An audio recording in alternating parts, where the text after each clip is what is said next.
আজি হৈছে আমাৰ কাৰণে এটি ভাল লগা দিন। আচলতে ভিডিঅ'টো আছিল 16 তাৰিখৰ, যিহেতু ভিডিঅ'টো আপলোড কৰা কিছু দেৰি হ'ল।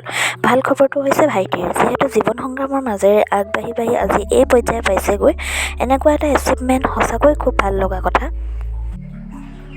সেয়ে আমি আহিলোঁ ডিলাৰলৈ বুলি।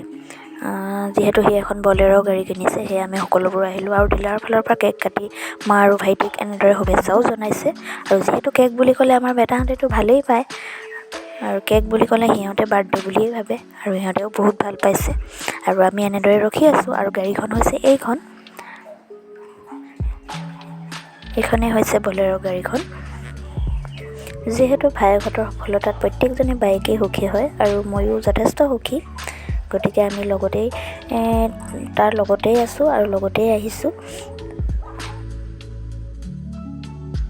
যিহেতু শূন্যৰ পৰা আৰম্ভ হোৱা আমাৰ এই জীৱন যাত্ৰা, সেয়ে এনেদৰে সৰু সৰু সুখবোৰে আমাক বহুত আনন্দ দিয়ে।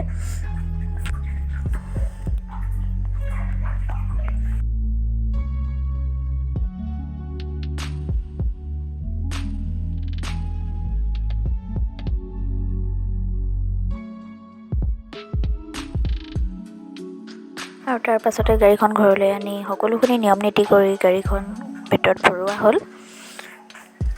আৰু তাৰ পাছতে ডিলাৰত তেওঁলোকৰ ফালৰ পৰা মৰা দুকপিমান ফটো এনেদৰে শ্বেয়াৰ কৰিলোঁ।